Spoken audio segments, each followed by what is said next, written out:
আসসালামু আলাইকুম প্রিয় শিক্ষার্থীরা, আশা করি তোমরা সবাই ভালো আছো। আজকে আমরা ইংলিশ ফার্স্ট পেপারের ইমেল নিয়ে আলোচনা করব। ইমেল এবং লেটার দুইটা টপিক্সের যে কোনো একটাই আসে। কোনো ক্লাসের মনে করো ইমেল বা লেটার ফার্স্ট পেপারে আসে, আবার কোনো ক্লাসে ইমেল বা লেটার তোমাদের সেকেন্ড পেপারে আসে।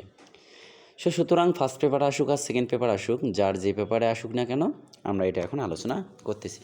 দেখো, ইমেলে প্রথম দিকে যে বিষয়টা লক্ষ্য রাখবা, ফ্রম, টু, সেন্ট এবং সাবজেক্ট এরকম লিখতে হবে। এখন দেখো, ইমেল আইডি লেখাটার নিয়ম, মনে করো ফর্মে আমি লিখছি এমডি রেজওয়ান হোসেন জেবু 145@gmail.com। দেখো, কখনোই কোনো বড় হাতের অক্ষর ব্যবহার করবা না এবং এখানে কখনোই গ্যাপ করে লিখবা না, পাশাপাশি লিখবা। যতগুলো সংখ্যায় লিখো, যত নামেই লেখো, পাশাপাশি লিখবা, কোনো গ্যাপ রাখা যাবে না। এইটা হলো তোমার অ্যাড্রেস লেখার নিয়ম। যেমন আমি লিখছি এখানে, দেখো, ফ্রম এমডি রেজওয়ান 145@gmail.com। তারপর টুতে লিখছি, টুতে লিখবা তোমার ফ্রেন্ডকে, ফ্রমে লিখবা তোমার আইডিটা, টুতে লিখবা তোমার ফ্রেন্ডের। আমি যেমন লিখছি শাহরিয়ার 2002@gmail.com। দেখো, কোনো গ্যাপ এখানে নাই, সবগুলা ছোটো হাতের লিখছি। এইভাবেই তুমি দিবা। সেন্ট লিখবা যে যেদিন বার ওই দিনকার বাদ দেবো, মনে করো আজকে সানডে 5 মে 2020। তারপরে কত আছে দেখো, 11 AM এরকম, এটা আমরা দিলাম। দেওয়ার পর সাবজেক্টটা হবে প্রশ্নে যে সাবজেক্ট দেওয়া থাকবে সেটা। এখন মনে করো যে প্রশ্নে তোমার নাম যদি নাম দেওয়া থাকে, যে সাপোজ ইয়োর নেম এত এবং ইয়োর ফ্রেন্ড এত, তখন কি লিখবা? তোমার নাম ওই নামের সাথে, মনে করো যে সুমন দিল, সাপোজ ইয়োর নেম সুমন, তখন সুমন নামের সাথে একটা ইমেল আইডি তুমি নিজেই বানাবা, মানে ফর্মে লিখবা। যদি তুমি এখন মনে করো যে সাপোজ ইয়োর ফ্রেন্ড নেম রহিম, তখন মনে করো রহিম নামে একটা কী করবা, তুমি একটা ইমেল আইডি এইভাবে লিখবা। ইমেল আইডি বানাই তুমি নিজেই লিখবা, অর্থাৎ নামের সাথে যেন ইমেল আইডিটার মিল থাকে।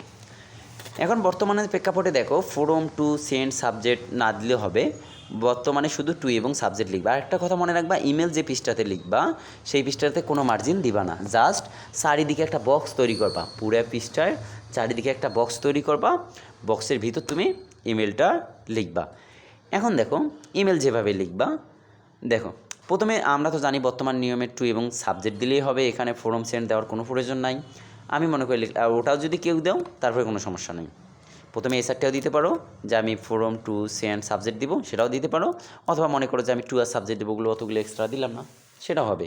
যেহেতু ইমেল এক পাতার এক পিকচার মধ্যে লিখবো একটা বর্ডার করে, সো আমি উপরে অত কিছু না লেখাই ভালো হবে, শুধু টু আর সাবজেক্ট লিখবো।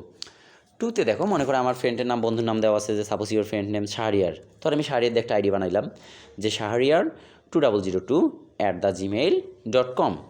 তারপর সাবজেক্ট যেটা থাকবে কোশ্চেনে, সেই সাবজেক্টটা লিখবা। লেখার পর তোমরা যারা এর আগের ক্লাসটা করছো, লেটারের ক্লাসটা, দেখো, লেটারের ক্লাসটা যারা করছো, সেম কথাগুলো কিন্তু আমি এখানে এই ইমেইলে লিখছি, শুধু যেখানে লেটার কথাটা ছিল সেই যেমন এই যে এখানে যেমন এটা সবুজ কালার আছে, এই কালারে দেখো ইমেল লিখছি। ওখানে কি ছিল, লেটারের ক্ষেত্রে তুমি যত চিন্তা করবা, দেখো লেটারের ক্ষেত্রে এখানে দেখো লেটার ছিল এই তিনটে জায়গায়, সেম ইমেইলের ক্ষেত্রেও সেম জিনিস, এই তিন জায়গায় ইমেল আছে। জাস্ট লেটার আর ইমেইলের মধ্যে আমার এইটুকুই পার্থক্য ছিল। তাহলে আমি কী লিখবো ইমেলের ক্ষেত্রে, যে আসসালামু আলাইকুম। আসসালামু আলাইকুমের পর তো আমরা জানি কোনো সেন্টেন্স লেখা যাবে না, তার উপর দেখো আগে লিখবো টু এবং সাবজেক্ট লেখার পর গ্যাপ রাখার পর ডিয়ার, যে ফ্রেন্ডের নামটা আছে, যেমন এখানে শাহরিয়ার দিছি, ডিয়ার শাহরিয়ার। যদি প্রশ্নে তোমার নাম দেওয়া থাকে তখন ওই নাম ব্যবহার করবা। আসসালামু আলাইকুমের পর কোনো এক্সট্রা সেন্টেন্স ব্যবহার করা যাবে না। তার নিচ থেকে লিখবা, at first take my cordial love from the bottom of heart, I hope you are all well, আলহামদুলিল্লাহ, I am also quite well, hearty by the grace of Almighty Allah. I have got your email yesterday. Thank you very much from the cure of heart for your valuable email. তারপর যদি তোমার ওটা কোনো friend জানতে চায়, তাহলে and your last email you wanted to know about, যে সম্পর্কিত জানতে হবে সেই সম্পর্কিত দুই একটা সেন্টেন্স দিবা। ইমেলে বেশি সেন্টেন্স লেখার দরকার নাই, তুমি যতটুকু এক পাতার মধ্যে যতটুকু লেখা সম্ভব শেষ করা পর্যন্ত ততটুকুই জাস্ট লিখবা। তারপরে দেখো, এটা দেওয়ার পর দিবা no more today, I will meet you within a very short time, you will must take care of your health, with best wish to you, I hope you will reply my email very soon.